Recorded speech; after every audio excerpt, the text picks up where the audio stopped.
Kita ditakdirkan oleh Allah untuk bisa melanjutkan kembali ngaji kitab Riyadhus Shalihin pada bab yang ke-26, yaitu bab tahrimudz zulmi wal amru biraddil madzalim. Bab yang menjelaskan tentang keharaman berbuat zalim dan perintah untuk menolak kezaliman. Di dalam bab ini nantinya Allah Tabaraka wa Ta'ala menyampaikan beberapa firman, kemudian oleh Imam An-Nawawi dalam sistematika bab 26 ini ada beberapa ayat, kemudian juga beberapa hadis seperti biasanya, dan juga ada beberapa kisah terkait dengan perbuatan zalim dan ukubah atau hukuman yang diterima oleh orang yang zalim itu. Untuk sore hari ini kita akan cermati dua ayat yang ditampilkan oleh Imam An-Nawawi di dalam bab 26, bab haramnya berbuat zalim. Yaitu yang pertama Quran surah Ghafir atau surah Al-Mu'min. Ini surah ke-40.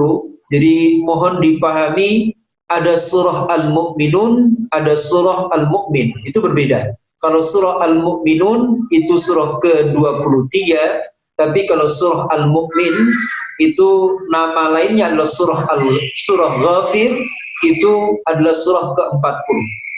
Tepatnya pada ayat 18. Di akhir ayat itu Allah Tabaraka wa Ta'ala berfirman, yang kemudian dinukil oleh Imam An-Nawawi dalam bab ini, yaitu malidh-dhalimina min hamimin wala syafi'i yuta'.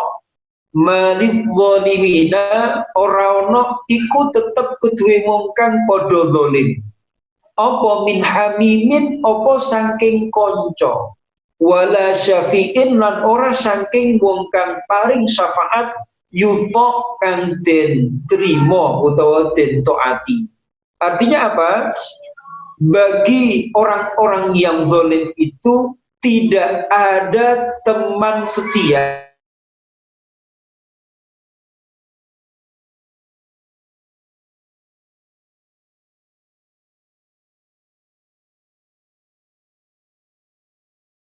nanti.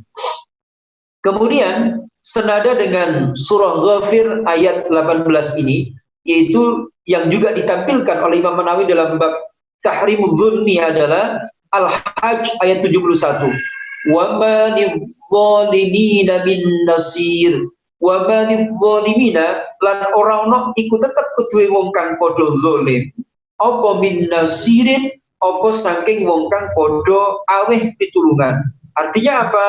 Orang-orang yang zalim itu tidak ada sama sekali yang bisa menolongnya dari azab Allah di hari kiamat nanti. Maka saya beri judul kajian sore ini, bangkrutnya orang yang zalim di dunia maupun di akhirat. Nanti kita akan cermati bahwa perbuatan zalim itu menyebabkan pelakunya rugi di dunia, rugi di akhirat. Para ulama berdasarkan hadis itu membagi kezaliman ada 3 macam. Az-zulmu salasatun. Yang pertama, fadzulmun la yatrukuhullah. Kezaliman yang tidak akan ditinggalkan oleh Allah, tidak akan dibiarkan oleh Allah. Yang kedua, macam kezaliman adalah wadzulmun yughfar. Perbuatan zalim yang diampuni oleh Allah. Serta yang ketiga, wa zulmun la yughfar. Kezaliman yang tidak akan pernah diampuni oleh Allah. Yang pertama, fa amma dzulmul ladzi la yughfar. Adapun kezaliman yang tidak akan diampuni oleh Allah adalah fasyirku la yaghfiruhullah. maka kemusyrikan itu merupakan kezaliman yang tidak akan diampuni oleh Allah. Dengan catatan, kalau kemusyrikan itu dibawa oleh seseorang sampai ia mati.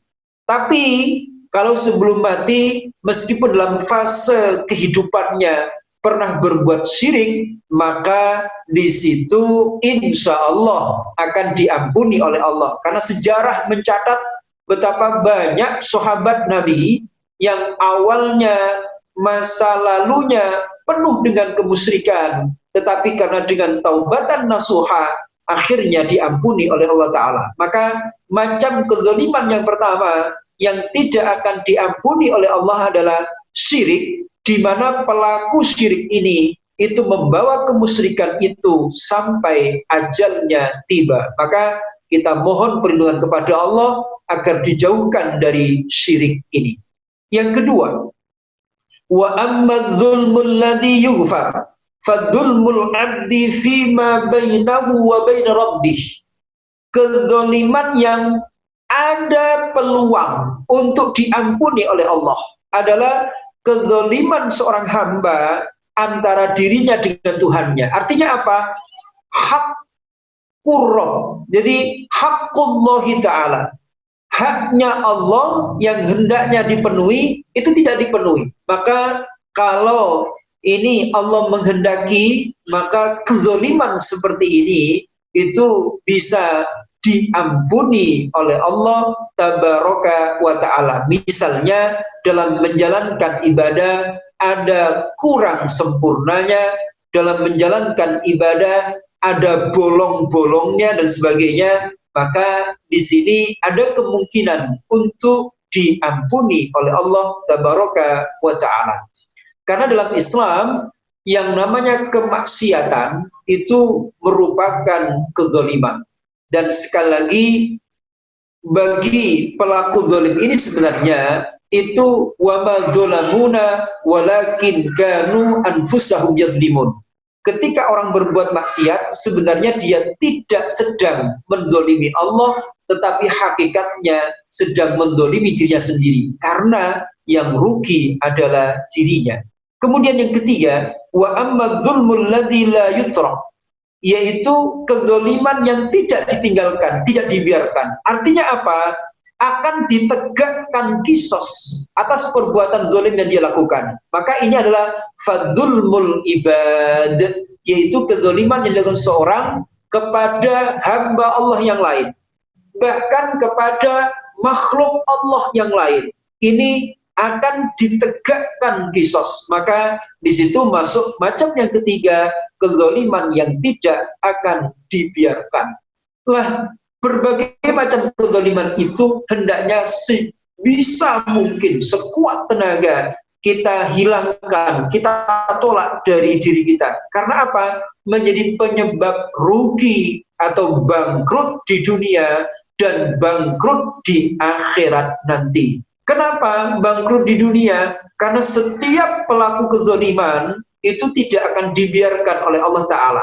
Jadi dalam hadis yang lain kita jumpai ada dua dosa yang hukumannya itu disegerakan di dunia ini. Yang pertama, uququl walidain, yaitu berbuat durhaka kepada kedua orang tua. Yang kedua adalah berbuat zalim. Makanya tidak lama pelaku kezaliman dia akan merasakan apa yang dia lakukan di dunia ini. Na'udzubillah. Bahkan dalam hadis yang lain kita jumpai dakwatul mazlum, nanti di bab ini juga akan ditampilkan oleh Imam Nawawi. Doanya orang yang teraniaya itu tidak ada penghalang antara dia dengan Tuhannya. Artinya apa? Ketika orang berbuat zalim, kemudian orang itu, orang yang dizolimi tidak bisa menerima, kemudian berdoa kepada Allah, maka doanya itu akan diijabah oleh Allah Tabaraka wa Ta'ala. Maka perbuatan zalim hanya menyebabkan pelakunya bangkrut di dunia dan bangkrut di akhirat nanti. Kenapa bangkrut di akhirat? Karena begini, pelaku kezaliman itu naudzubillah min dzalik. Dalam hadis riwayat Imam Muslim nantinya dalam sebuah hadis yang cukup panjang, dialog Nabi dengan para sahabat tentang al-muflis, orang yang bangkrut. Itu definisi bangkrut menurut para sahabat dan Nabi itu berbeda. Karena parameter bangkrut menurut sahabat adalah tidak punya dirham dan tidak punya harta. Tetapi menurut Nabi,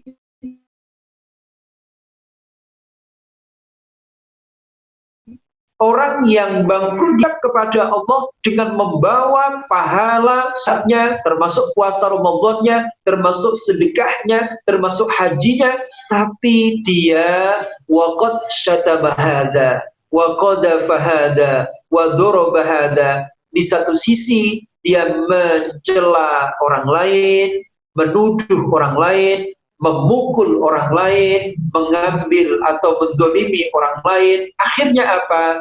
Kebaikan yang dilakukan itu diambil, diberikan kepada orang yang dizolimi. Itu kemudian kalau sampai yang dizolimi begitu banyaknya, akhirnya apa? Keburukan orang yang dizolimi itu diambil, diberikan kepada dia. Akhirnya tidak ada kebaikan sama sekali. Maka kezaliman itu akan menyebabkan kesengsaraan baik di dunia maupun di akhirat. Itu bangkrut di akhirat nanti.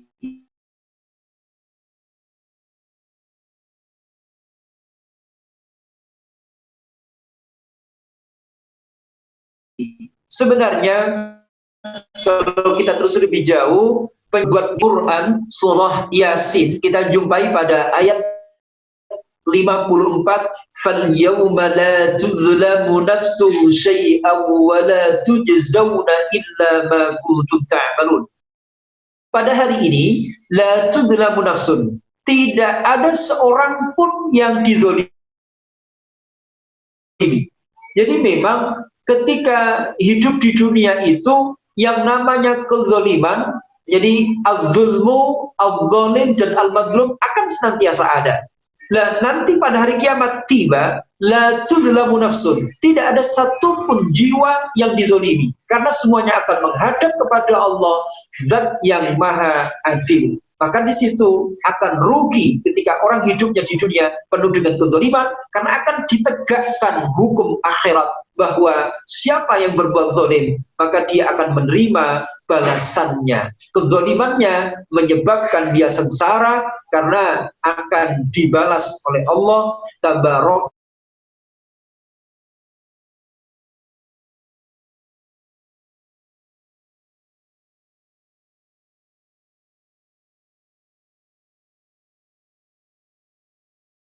wa ta'ala. Maka sebisa mungkin kita hindari. Kalau kita cermati lebih jauh, itu ini dalam konteks yang lebih luas, sebenarnya ini semakin banyak orang yang dipimpin, ini semakin potensi berbuat zalim itu semakin terbuka lebar. Makanya banyak para ulama dulu yang hati-hati betul, jadi tidak berani mengejar kekuasaan, karena semakin dia berkuasa dan semakin banyak yang dipimpin, maka di situ nanti pertanggungjawaban atas keadilan dan kezaliman itu akan semakin berat. Maka sebisa mungkin untuk berbuat adil, jangan sampai berbuat zalim. Kemudian satu hal lagi yang harus kita cermati bersama agar nanti kita tidak bangkrut di akhirat nanti dalam konteks berbuat kezaliman ini, apa? Yaitu semaksimal mungkin, sebisa mungkin. Ini biasanya menjelang hari raya atau pada saat hari raya ada namanya halal bihalal. Sebenarnya istilah yang lebih tepat adalah istihlal. Nah, kalau kita cermati lebih jauh, kezaliman ini tidak usah jauh-jauh. Jadi biasanya kepada orang-orang yang ada di sekitar kita. Jadi siapa? Istri, siapa lagi? Anak, siapa lagi? Menantu, siapa lagi? Mertua, dan sebagainya. Itu orang-orang yang sering bersentuhan dengan kita. Maka istihlal, minta halal, ini menjadi sangat penting. Supaya sewaktu-waktu meninggal, kita dalam kondisi yang terbaik, dalam kondisi mendapatkan maghfirahnya Allah Tabaraka wa Ta'ala. Maka istihlal, jangan menunggu hari raya. Minta halal, jangan menunggu hari raya. Tiap saat, tiap ada kesempatan, kita sebaiknya untuk minta halal kepada orang-orang yang sering terlibat hubungan dengan kita, sehingga memudahkan perjalanan kita saat menghadap Allah Tabaraka wa Ta'ala. Mudah-mudahan saat ajal tiba nanti dan Allah Tabaraka wa Ta'ala meminta pertanggungjawaban kita, kita bisa mempertanggungjawabkannya dengan indah, karena sewaktu di dunia kita mampu bersikap dengan indah pula. Demikian, wallahu a'lam. Oke, terima kasih Yai atas kuliahnya pada sore hari ini. Ada beberapa yang saya catat dari yang diutarakan. Sebagai ringkasan saja terkait dengan keharaman berbuat dolim dan perintah menolak dari kedoliman. Jadi berangkat dari Imam An-Nawawi berdasarkan surat Al-Mu'min ya, atau surat yang ke-40 ayat 18 terkait dengan orang yang dolim, yang tidak bisa ditolong pada hari kiamat ya. Di sini ada 3 kategori dolim. Yang pertama, dolim yang tidak pernah diampuni Allah. Ini termasuk musyrik. Nah, musyrik di sini kemusyrikan yang dibawa hingga yang bersangkutan meninggal atau mati. Kemudian dolim yang kedua itu dolim yang diampuni oleh Allah. Ini merupakan pada saat haknya Allah yang seharusnya dipenuhi tetapi tidak dipenuhi ya. Contohnya ketika menjalankan ibadah yang kurang sempurna gitu ya. Kemudian yang ketiga, kezaliman yang tidak akan dibiarkan oleh Allah, di mana kezaliman ini merupakan kezaliman yang dilakukan oleh seseorang terhadap makhluk lainnya ya. Barangkali itu ringkasan yang bisa saya tuliskan. Monggo dari Bapak Ibu atau adik-adik mahasiswa yang ingin ditanyakan kepada Ustadz Misbahul Munir terkait dengan kajian kita pada sore hari ini, bisa melalui raise hand atau chatting ya di ruang chat, ataupun melalui mengutarakan secara langsung. Monggo, kami persilakan.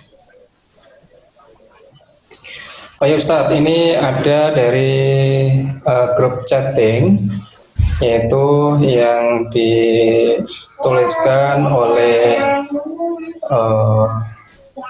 Ibu Nisa Ainul Nafiah ya. Ibu Nisa Ainul Nafiah.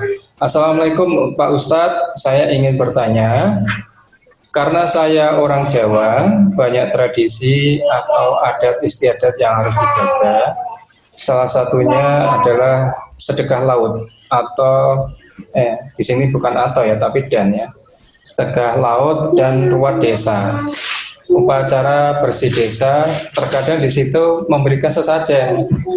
Nah, yang ditanyakan apakah itu perbuatan syirik Ustaz? Oke, terima kasih. Monggo Ustaz.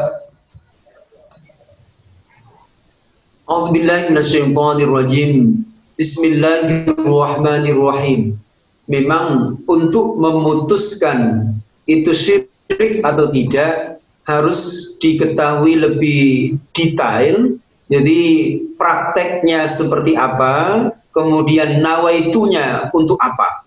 Kalau prakteknya benar-benar ada penyimpangan terhadap syariat, misalnya, jadi apa itu menyembelih kepala sapi kemudian dibuang ke laut, dipersembahkan untuk penguasa laut, ini jelas di situ ada unsur-unsur kemusyrikan terjadi.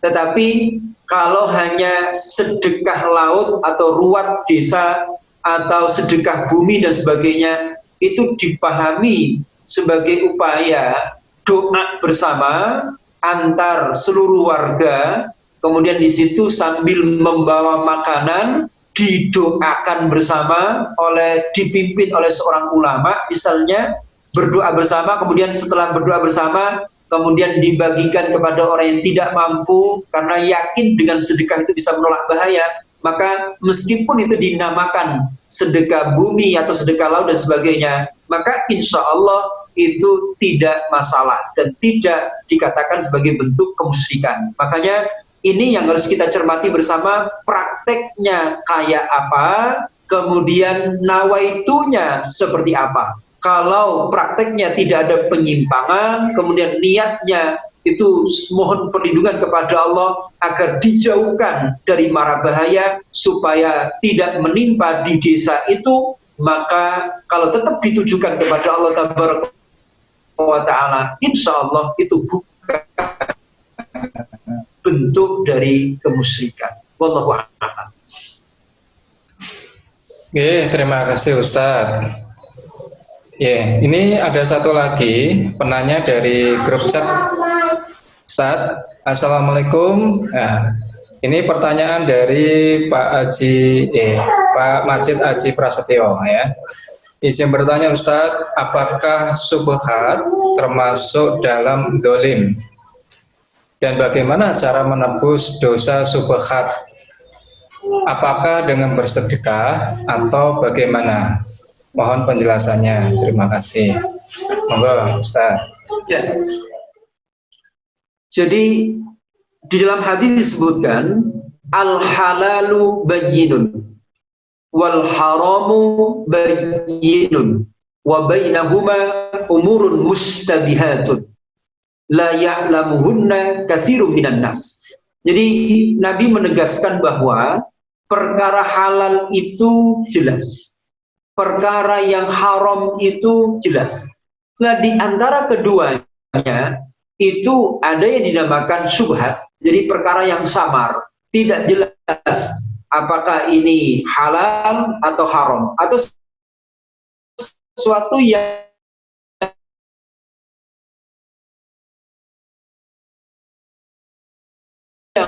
meragukan, yang warok atau orang yang hati-hati, orang yang wirai. Maka di situ dalam keseharian kita sebenarnya tidak hanya disuruh menghindari yang haram saja, tetapi menghindari hal-hal yang bisa mendekatkan kita kepada hal-hal yang haram tadi.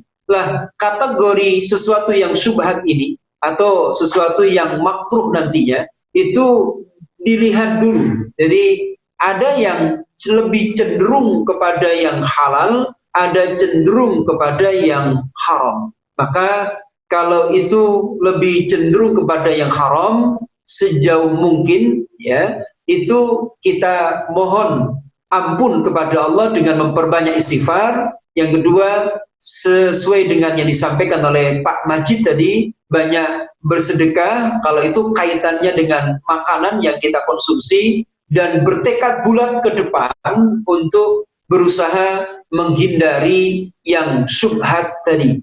Jadi satu contoh ketika soal makanan misalnya, ada makanan yang diperselisihkan oleh para ulama. Satu menghalalkan, satu mengharamkan. Maka melihat kondisi seperti itu, maka sebaiknya makanlah sesuatu yang jelas-jelas dihalalkan saja. Karena kalau ada ulama yang menghalalkan, ada ulama yang mengharamkan, maka itu nanti masuk dalam kategori asyubhat itu. Jadi makanya sebaiknya dihindari. Maka di situ bertekad bulat ke depan untuk lebih hati-hati. Wallahu a'lam. Oke, terima kasih Ustaz.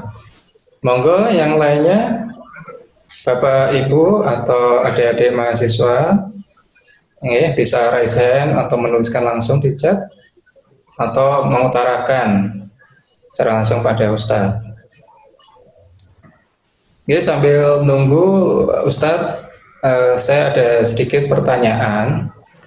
Tadi menurut kategori dolim yang ketiga, yaitu kedoliman yang tidak akan dibiarkan oleh Allah, itu merupakan kedoliman seseorang yang dilakukan terhadap makhluk lainnya.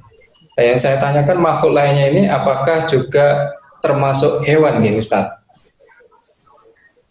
Oke, nanti dalam bab ini juga akan ditampilkan oleh Imam An-Nawawi bahwa termasuk kisos yang ditegakkan oleh Allah di hari kiamat nanti adalah kezaliman yang dilakukan oleh seseorang terhadap binatang.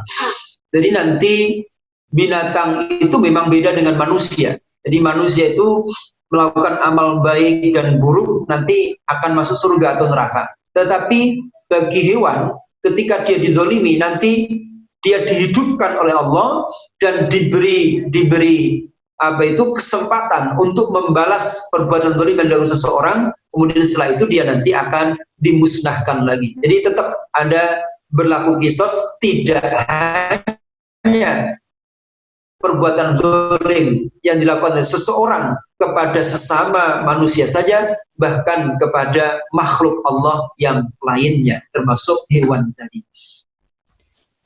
Menyambung lagi Ustadz, boleh nggih? Ya, melanjutkan tadi, misalkan hewannya ini adalah hewan yang bersifat merusak atau merugikan manusia. Apakah itu juga terkategori kita melakukan hal yang zalim kepada hewan tersebut? Contoh misalkan para petani gitu ya, di sana karena barangkali merasa dirugikan dengan kehadiran tikus ataupun burung-burung itu, akhirnya mungkin ada jebakan tikus atau mungkin burung-burungnya katakanlah dihalau gitu ya, artinya ditakut-takuti. Kemudian kalau di rumah kita misalkan apalagi musim penghujan gitu ya, itu banyak nyamuk misalkan, atau mungkin ya hal seperti itu bagaimana Ustaz? Kan kalau nyamuk ya kita bunuh atau, nah itu bagaimana nih hukumnya? Apakah kita juga masuk kategori zalim yang ketiga tadi itu?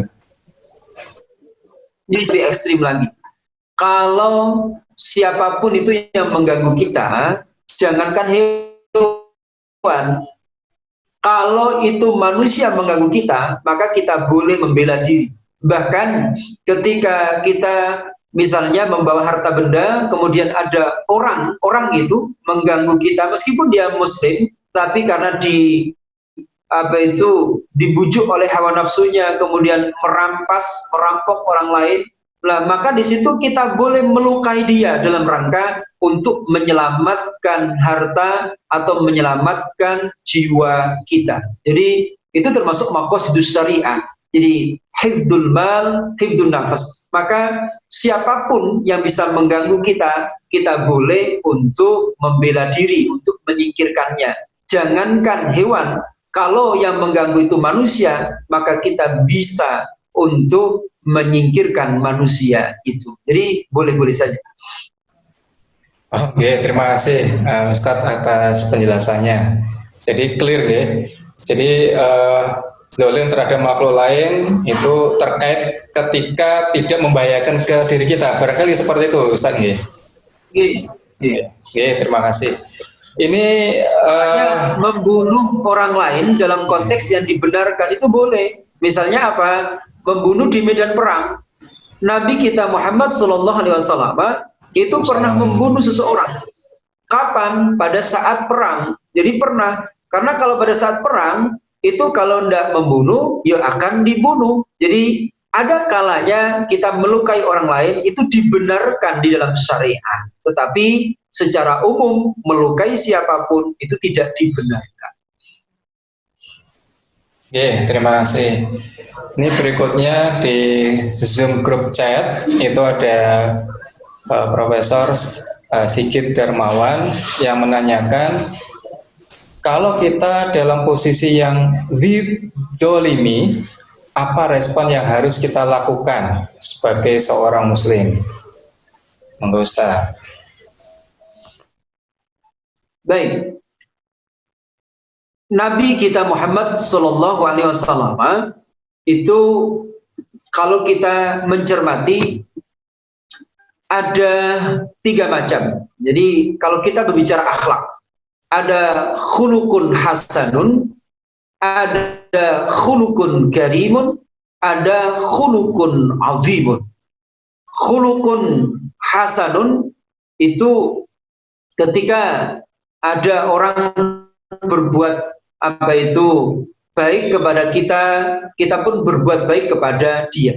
Kemudian kalau khuluqun karimun, itu ada orang berbuat baik kepada kita, itu kita melebihi, semakin banyak berbuat baik kepada dia. Lah, ada yang nomor 3, yaitu khuluqun azim. Ada orang berbuat buruk kepada kita, tetapi kita membalas perbuatan buruknya itu dengan berbuat baik kepadanya. Inilah namanya khuluqun azim. Lah, sebenarnya kalau ada orang berbuat jahat kepada kita, kita balas kejahatannya, itu dibenarkan. Kita ada orang berbuat buruk baik kepada kita membalas kebaikan yang sama, itu boleh. Tetapi kalau bisa meniru Nabi tadi, Nabi ini disebutkan di surah Al-Qalam ayat 4, wa innaka la'ala khuluqin azim. Ketika ada orang berbuat buruk yang mulia, itu yang luar biasa. Jadi kalau orang buruk kita balas keburukan, atau orang baik kita balas kebaikan, itu sesuatu yang biasa. Tetapi menjadi luar biasa ketika ada orang yang berbuat tidak baik, tapi kita menebar energi yang positif kepadanya.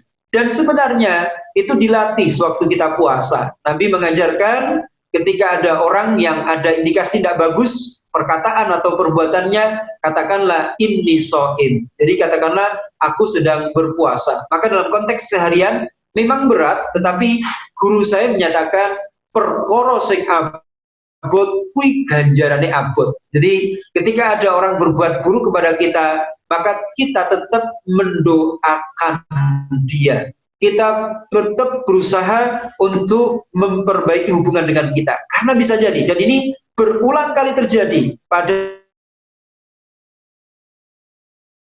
Nabi, dan mulanya membenci Nabi, tetapi bahkan melakukan perbuatan yang tidak bagus, tapi karena Nabi membalasnya dengan perbuatan yang positif, akhirnya apa? Mereka mendapatkan hidayah dengan perbuatan positif itu. Jadi di antara cara merubah lawan menjadi kawan adalah ketika ada orang yang berbuat zalim dengan perkataannya, dengan apapun yang dia lakukan, terus kita membalas dengan yang positif, itu bisa menjadi jalan hidayah bagi dia untuk berubah menjadi lebih baik. Wallahu a'lam. Terima kasih Ustaz. Monggo Bapak Ibu yang lainnya atau adik-adik mahasiswa, silakan kalau ada yang ingin ditanyakan pada Ustadz Ali Misbahul Munir terkait dengan kajian kita pada sore hari ini. Kami persilahkan.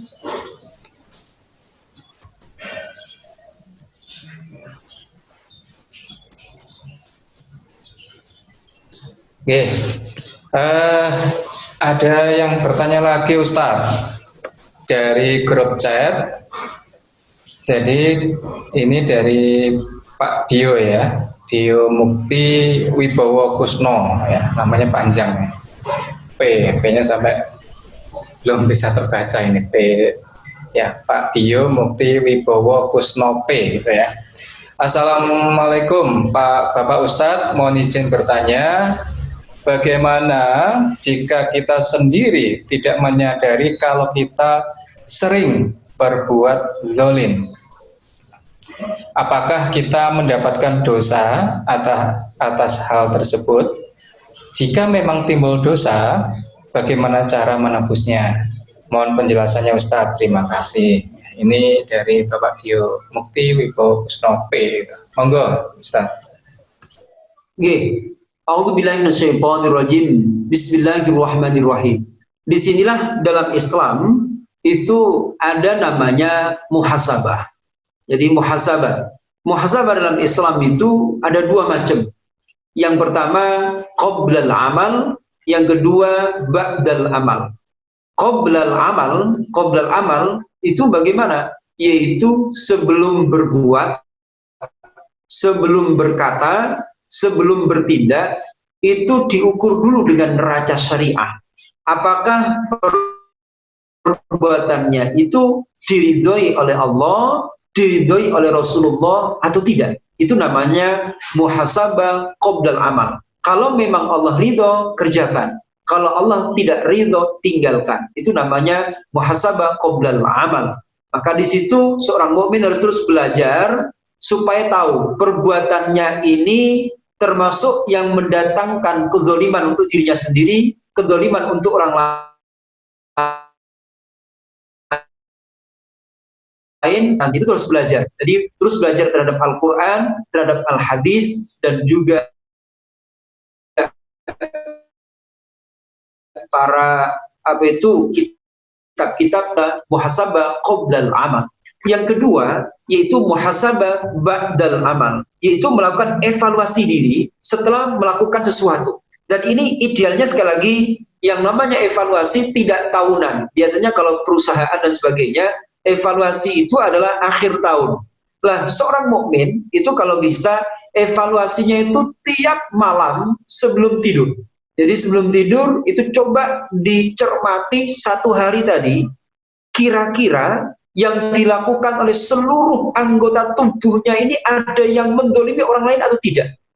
Karena seluruh tubuh kita berpotensi untuk mendolimi siapapun. Mata kita, lisan kita, kalau sekarang apalagi tangan kita, apalagi dengan dunia medsos saat ini, tangan kita bisa mendolimi siapapun. Maka di sini harus ada evaluasi tiap hari, tiap malam menjelang tidur kita. Kalau memang di situ ada yang dirasa mendolimi, maka segera mohon ampun. Kalau itu kaitannya dengan haqqullah, dengan Allah Tabaraka wa Ta'ala, istighfar. Tetapi kalau itu terkait erat dengan orang-orang yang ada di sekitar kita, baik itu terdekat dengan kita atau orang yang jauh dengan kita, segeralah istihlal, minta halal.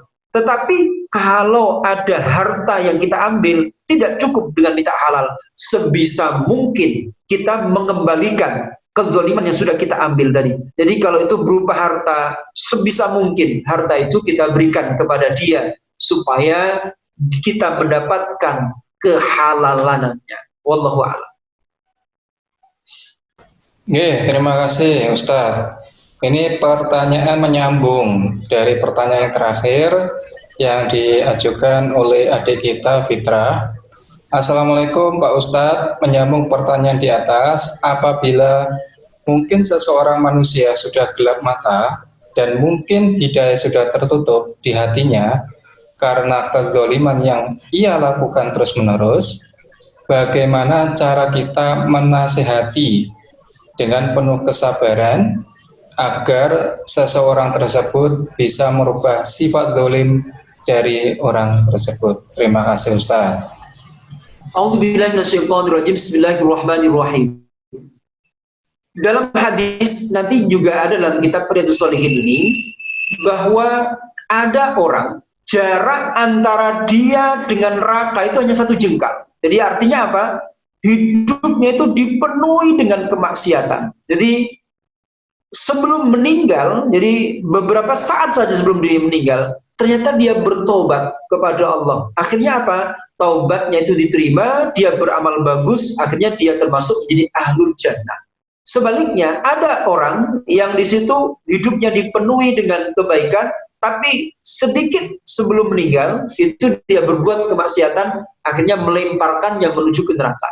Dalam konteks kaitannya dengan orang yang gelap mata tadi, kemudian dengan riwayat yang saya sampaikan tadi, apa pelajarannya? Jangan pernah berputus asa dari rahmatnya Allah. Dan jangan pernah kita menutup pintu hidayah kepada seseorang. Jadi bisa jadi, orang itu 60 tahun hidupnya penuh dengan kemaksiatan. Tinggal 1 tahun lagi dia meninggal dunia, di usia ke-61. Tapi bisa jadi, usia ke-61 itu hidupnya penuh dengan kebaikan. Itu dalam hadis disebutkan at-taibu minadz dzanbi kaman la dzanbala. Orang yang bertaubat dari dosa seperti orang yang tidak pernah berbuat dosa. Maka jangan pernah sampai kita menutup hidayah atau menjadikan orang itu putus asa dari rahmatnya Allah. Artinya apa? Jangan pernah berhenti menasehati sampai ajalnya tiba, karena kita tidak tahu, bisa jadi waktu yang singkat itu kemudian menjadikan dia berubah di sisi Allah Tabaraka wa Ta'ala. Wallahu a'lam. Terima kasih Ustaz.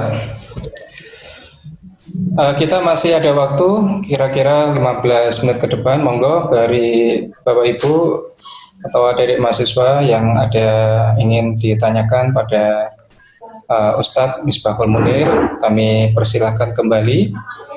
Oke, bisa raise hand ya, atau menuliskan di grup chat ataupun mengutarakan secara langsung. Silakan Bapak Ibu atau adik-adik mahasiswa, kami persilahkan. Barangkali ada yang ingin tanyakan kembali.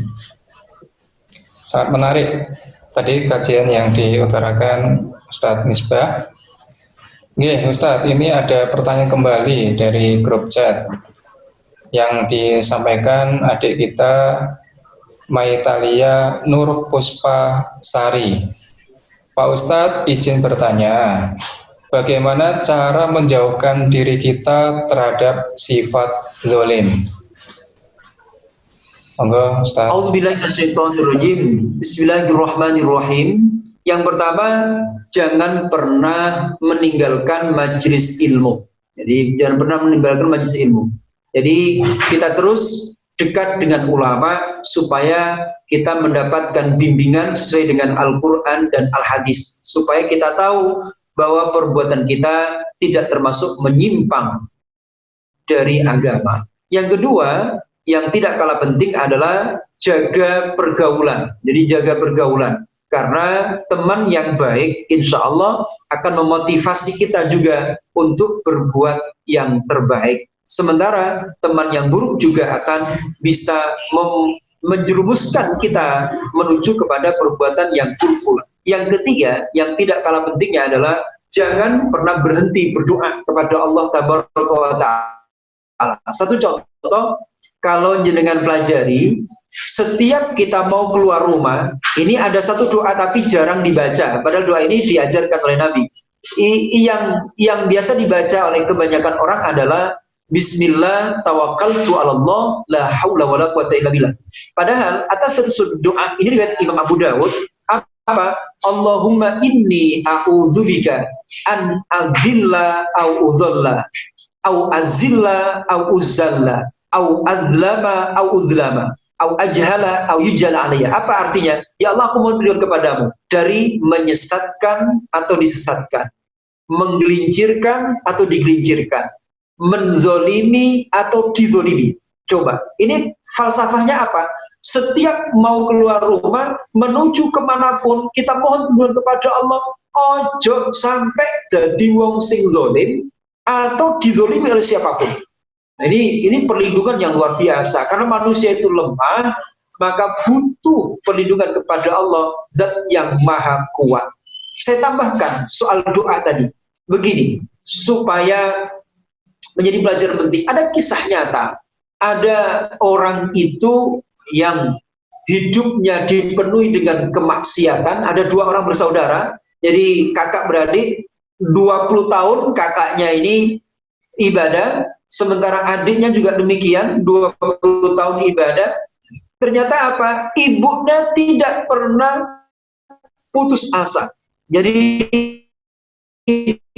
ibunya ini senantiasa berdoa kepada Allah Tabaraka wa Ta'ala, ya Allah, rubah anakku ini yang penuh dengan kemaksiatan, Kau beri hidayah menjadi yang baik. Ternyata apa? Doa sang ibu ini dikabulkan, tapi nunggu waktu 20 tahun.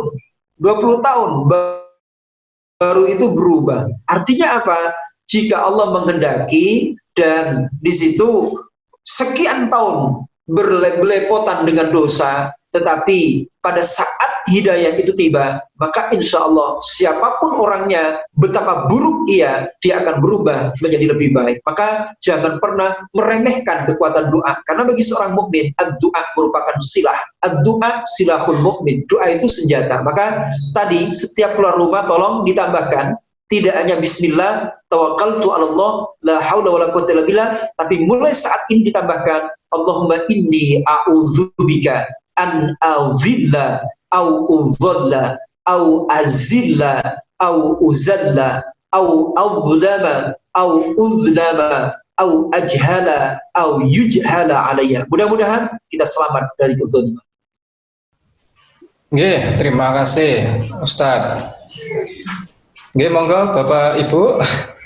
Kira-kira kita ada waktu 5 menit ya untuk sesi tanya jawab ini sebelum nanti ditutup dengan doa. Monggo kami persilahkan kalau masih ada dari Bapak Ibu ataupun adik-adik mahasiswa.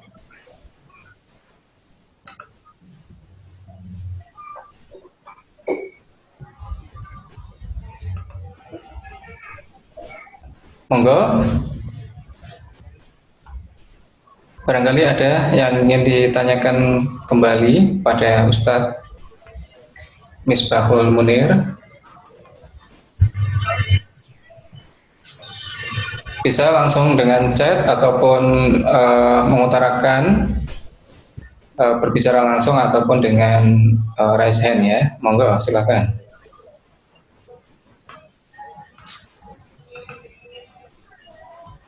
Oke Ustadz, kalau tidak ada saya bisa tanya kembali Ustadz ya.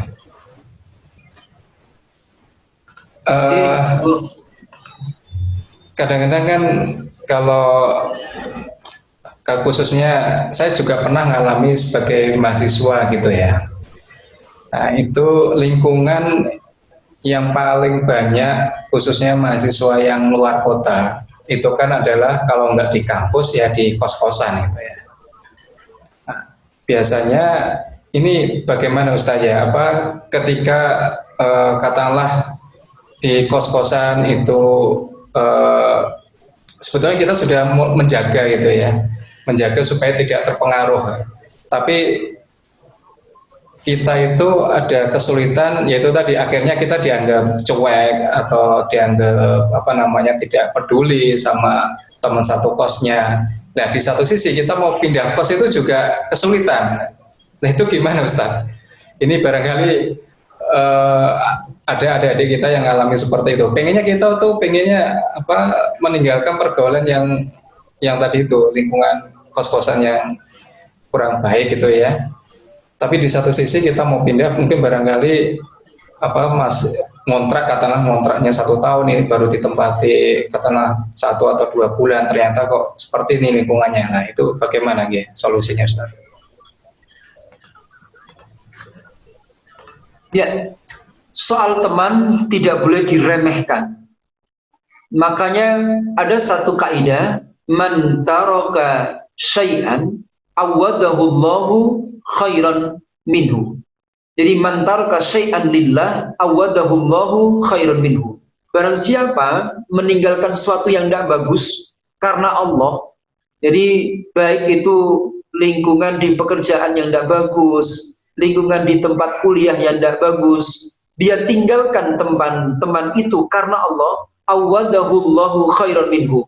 Maka yakinlah Allah akan memberi ganti yang lebih baik daripada yang dia tinggalkan itu. Jadi tidak masalah. Jadi dia meninggalkan itu, yakinlah akan dapat ganti yang lebih baik. Maka memang harus tegas. Jadi kalau berkomunikasi dengan teman, kalau kita cermati di situ memang tidak ada nilai faedah, tidak ada nilai manfaat, tinggalkan karena Allah.